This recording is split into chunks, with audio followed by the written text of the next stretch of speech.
While scores of sore losers riot in the cities of America, progressive temper tantrums are erupting on campuses nationwide, sparking a surge in safe places after President-elect Donald Trump's victory last week.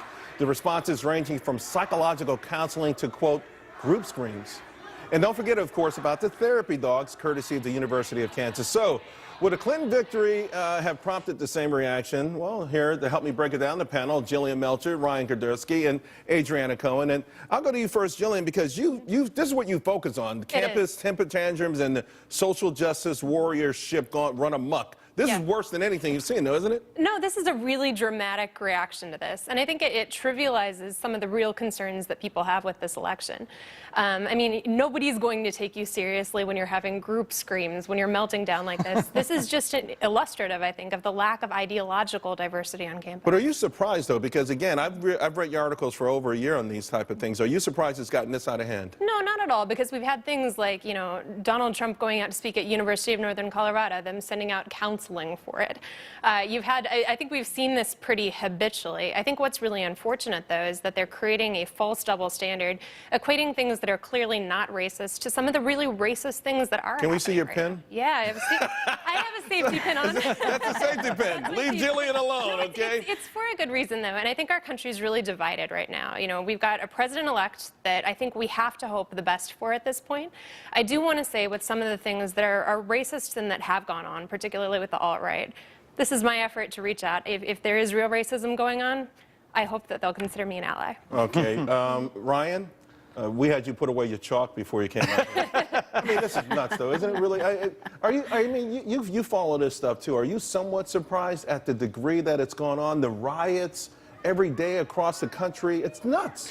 No, I mean, I'm not surprised, because this is the natural reaction to the left. I mean, when chalk can trigger you, anything can trigger you. And I mean, this is the worst part about being a millennial is we are stereotyped as being crybabies, and they are falling to the stereotype. It'd be like me as an Italian walking in with, you know, a gun and a cannoli and coming to set. It's ridiculous. I would say yes. I'm happy to see.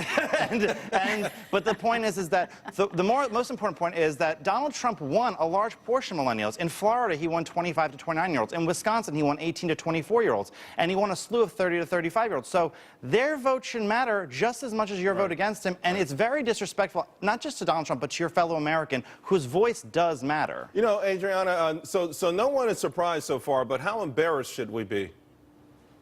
Oh, we should be so embarrassed. I mean, these young people are making such fools out of themselves on college campuses. I mean, if they can't handle offensive speech or just getting through college and without needing a safe space, how are they going to deal with the real problems they're going to face as adults? You know, all adults, us grown-ups in the room, know that there's some hard things that we all face down the line, whether it's death of a loved one, an illness, losing a job, divorce rate is over 50%. I mean, there's some real problems and real pain in the world. How on earth are they going to have the resilience to handle any of that if they're such crybabies and they can't handle losing an election? My message to them is, welcome to a democracy. In a democracy, there's multiple parties. We had the Green Party running.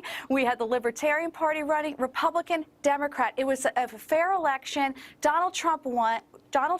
They should accept that and move on and hope for the best. They should absolutely be giving him a chance. He hasn't even gotten inaugurated yet, and they're already attacking him, and I think that's terribly unfair. You know, Jillian, here's the thing, too. Obviously, if it had been flipped, right, and Hillary Clinton had won, and you had these type of protests, the media would be up in arms. I mean, this would be a national emergency, really. It would be. Yeah, I think you're right on that. I mean, I guess I would just want to remind people, politics is not everything. I think maybe if we're going to look for hope in this situation, it's that people are really politically engaged right now, but I think they're also realizing how important civil society is. Well, I hope so, and particularly... And I hope that free speech, I hope it matures a little bit. Well, this goes beyond free speech. And elections are not T-ball. There's no participation trophy. Thank you for voting, and let's hope that the country moves forward Are together. you disappointed, though, that more people aren't speaking out, the media and some of these other folks? Oh, yeah, but they were liars from before the election. Do you think liars they're actually stoking it by not speaking out? Yes, absolutely. Listen, there was a report that 8 transgender teenagers killed themselves the day after election. Donald Trump may be putting Richard Grenell, a gay man, to the head of the as an ambassador to the UN, where he's going to have to deal with people from Uganda, and he's going to be showing what a gay... I mean, this is tremendous, and the media lied, and they stoked fears, and they're I have no respect for the majority of people in the main. Well, not you, Charles. You're That's okay. The good thing, guys, is that the temperatures have dropped here in New York, and so far there are no rioters outside. So far. All right. Thank you all very much. Well, when it comes to loud and rowdy anti-Trump protests, it's the silence from President Obama and Hillary Clinton that's been deafening.